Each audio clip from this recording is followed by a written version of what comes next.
Notre philosophie de traitement, eh bien, elle est basée sur la possibilité d'offrir à nos patients, dans la mesure du possible, des réhabilitations fixes.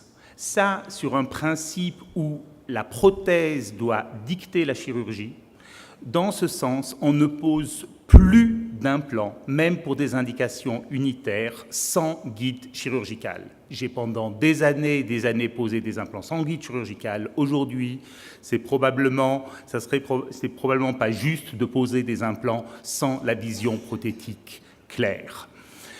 Ce qui change également, et notre état d'esprit, de façon à pouvoir réhabiliter le maximum de patients, c'est de pouvoir proposer les chirurgies et les traitements qui soient le plus simples possible. C'est ce qui fait qu'il y aura le maximum de patients qui vont accepter de suivre ce type de traitement. Et c'est cet état d'esprit qui va orienter notre philosophie de travail.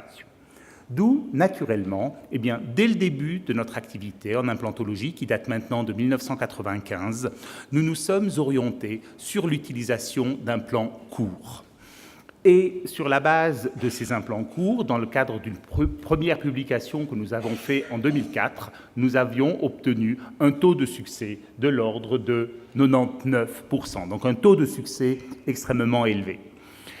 Et quelles ont été les conclusions, effectivement, de cette publication? Eh bien, c'est que l'utilisation d'implants courts à surface rugueuse permettent de façon prédictible de réduire les indications de chirurgie complexes telles que les sinus lifts et puis ainsi que les greffes osseuses. Et que donc l'utilisation d'implants courts en pratique privée devrait rendre cette thérapie accessible à bien plus de patients.